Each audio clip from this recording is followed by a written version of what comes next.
AP కలెక్టర్లకు CM Chandrababu class speaker. కలెక్టర్లు పని చేయకపోవడం వల్లే సుదీర్ఘ సమావేశాలు నిర్వహించాల్సి వస్తుందని చంద్రబాబు వ్యాఖ్యానించారు. తాను మారనని, కలెక్టర్లు మాత్రం పద్ధతి మార్చుకోవడం లేదని అసహనం వ్యక్తం చేశారు. ఇక దీనిపై మరిన్ని వివరాలు మా ప్రతినిధి నరసింహారావు అందిస్తారు. నరసింహారావు, చెప్పండి, కలెక్టర్లకు బాబు క్లాస్ పై మీ దగ్గరున్న అప్డేట్స్ ఏంటి? సచివాలయంలో మనం ఉన్నాం. ఇందులో భాగంగా మనం చెప్పుకుంటే ఆంధ్రప్రదేశ్లోనే 13 జిల్లాల కలెక్టర్లతో కానీ హెచ్ఓడిస్తో కానీ ముఖ్యమంత్రి చంద్రబాబు నాయుడు సమీక్ష సమావేశం నిర్వహించారు. నిన్న 3 గంటలకు ప్రారంభమైనటువంటి సమావేశం రాత్రి 11 గంటల వరకు కొనసాగింది. నిన్న ఒక 8 గంటల పాటు కొనసాగితే ఈరోజు ఉదయం 11 గంటల నుంచి ఇప్పటి వరకు కూడా కొనసాగుతూనే ఉంది.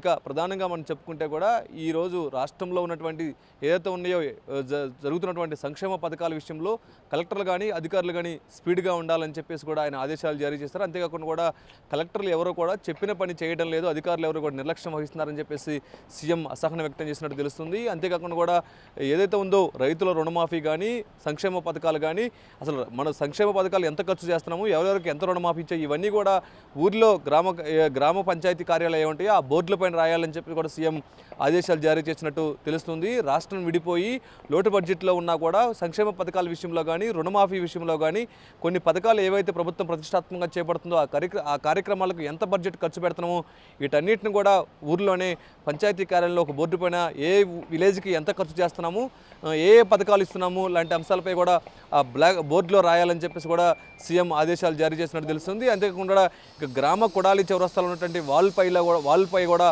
రాయాలని చెప్పి కూడా సీఎం ఆదేశాలు జారీ చేసినట్టు తెలుస్తుంది. అంతేకాకుండా కూడా గంటల కొద్దీ మీటింగ్ పెట్టాల్సిన పరిస్థితి వస్తుంది.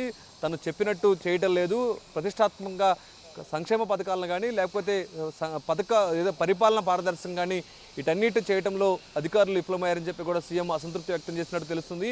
అంతేకాకుండా కూడా స్వచ్ఛ ఆంధ్రప్రదేశ్ ప్రతిష్టాత్మకంగా చేపట్టాలని చెప్పేసి అధికారులకు ఆదేశాలు జారీ చేసినా కూడా ఎవరు కూడా ఆ స్వచ్ఛ ఆంధ్రప్రదేశ్ని ఎవరు కూడా పాటించట్లేదు కూడా సీఎం ఆగ్రహం వ్యక్తం చేసినట్టు తెలుస్తుంది. అంతేకాకుండా నీరు చెట్టు విషయంలో కానీ ఈ నీరు చెట్టు విషయంలో కూడా ప్రతిష్టాత్మకంగా చేపట్టినప్పుడు కూడా దీన్ని ఎవరు కూడా ఇంప్లిమెంట్ చేయట్లేదు. ఈ పథకానికి నిధులు కూడా జిల్లాల వారీగా విడుదల చేస్తున్నా కూడా ఈ పథకాన్ని ప్రతిష్టాత్మకంగా చేపట్టాలని చెప్పేసి కూడా సీఎం ఆదేశాలు జారీ చేశారు. ఇప్పటికే ఎండాకాలం అవుతుంది, కాలువలు కానీ గట్టులు కానీ అంతేకాకుండా చెరువులు కానీ వీటన్నిటి కూడా పునరుద్ధరించాలి. ఈ నీరు చెట్టు కార్యక్రమంలో భాగంగా వాటన్నిటిని కూడా పరిశుభ్రత చేయాలని చెప్పేసి క్లీన్ చేయాలి. రాబోయే రోజుల్లో నీటి నిల్వను కాపాడుకోవాలని చెప్పేసి నీటి చుక్కను కాపాడుకోవాల్సిన బాధ్యత ఉన్న నేపథ్యంలోని నీరు చెట్టు కార్యక్రమం ప్రభుత్వం ప్రతిష్టాత్మకంగా తీసుకుందామని చెప్పినా కూడా ఈ విషయంలో కూడా అధికారులు నిర్లక్ష్యం వహిస్తున్నారని చెప్పి కూడా సీఎం అసహనం వ్యక్తం చేసినట్టు తెలుస్తుంది. అంతేకాకుండా కూడా ఇక ఏదైతే ఉందో ప్రతి విలేజ్ కానీ లేకపోతే అన్ని రాష్ట్ర వ్యాప్తంగా ప్రతి గ్రామంలో కూడా లక్షల కొద్దీ గ్యాస్ కనెక్షన్లు కూడా ఇవ్వాలని చెప్పి కూడా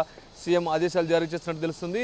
అంతేకాకుండా జన్మభూమి మా ఊరి కమిటీలో కానీ ఈ కార్యక్రమం కూడా ప్రతిష్టాత్మకంగా తీసుకోవాలని చెప్పి కూడా సీఎం ఆదేశాలు జారీ చేసినట్టు తెలుస్తుంది. మొత్తానికి మనం చూస్తే మాత్రం ఈరోజు ఈ 2 రోజుల పాటు కూడా 13 జిల్లాల కలెక్టర్లతో సీఎం విపరీతంగా అంటే ఎక్కువ టైం తీసుకొని కూడా వారితో సమీక్ష నిర్వహిస్తున్నట్టు తెలుస్తుంది. ఏడాది కాలంలో ఏ జిల్లాలో ఏం పనులు చేశాము, పరిపాలన పారదర్శకంగా ఉండాలి, అవినీతిని సహించే ప్రసక్తే లేదు, ఉద్యోగుల బదిలీల విషయంలో కూడా పారదర్శకంగా ఉండాలి, ఏ ఉద్యోగాన్ని ఎక్కడైనా సరే ట్రాన్స్ఫర్ విషయంలో అవినీతి కానీ కరప్షన్ కానీ జరిగినట్టు తెలిస్తే మాత్రం సహించాలని చెప్పి కూడా సీఎం హుకుం జారీ చేసినట్టు తెలుస్తుంది. అంతేకాకుండా 3 సంవత్సరాలు దాటినటువంటి ప్రతి ఆఫీసర్ కూడా బదిలీ కావాల్సిందని చెప్పి కూడా సీఎం ఆదేశాలు జారీ చేసినట్టు తెలుస్తుంది. మొత్తానికి మనం చూస్తే మాత్రం నిన్న కానీ ఈరోజు కానీ సీఎం కలెక్టర్లపై అసహనం వ్యక్తం చేసినట్టు తెలుస్తుంది. అంతేకాకుండా ప్రభుత్వం చేపట్టినటువంటి సంక్షేమ పథకాలు కానీ ప్రభుత్వం చేపడుతున్నటువంటి ఏదైతే ఉన్నాయో రుణమాఫీ కానీ వీటన్నిటి విషయంలో కూడా ప్రజల్లోకి తీసుకెళ్లాలని చెప్పేసి కూడా సీఎం ఆదేశాలు జారీ చేశారు. అంతేకాకుండా ఇక జూన్ 2న నవనిర్మాణ దీక్షలు చేపడుతున్న దాంట్లో కూడా ప్రజలను కానీ ఇటు విద్యార్థులు కానీ ఇన్వాల్వ్మెంట్ చేయాలని చెప్పి కూడా సీఎం ఆదేశాలు జారీ చేశారు. రాష్ట్రం ఏ పరిస్థితిలో విభజించిన నేపథ్యంలో ఎలాంటి కష్టాలు ఎదుర్కొంటుందో లాంటి అంశాలపై కూడా ప్రజల దృష్టికి తీసుకెళ్లాలని చెప్పి కూడా సీఎం ఆదేశాలు జారీ చేసినట్టు తెలుస్తుంది. మొత్తానికి చూస్తే మాత్రం ఈరోజు కలెక్టర్లకు మాత్రం సమీక్షా సమావేశాలలో సీఎం కలెక్టర్లపై అసహనం వ్యక్తం చేసినట్టు తెలుస్తుంది. సురేఖ. ఓకే నరసింహారావు, మరి ఇలా అసహనం వ్యక్తం చేసిన చంద్రబాబు కలెక్టర్లపై వారి పనితీరుపై ఎలాంటి చర్యలు తీసుకునే అవకాశం ఉందంటారు?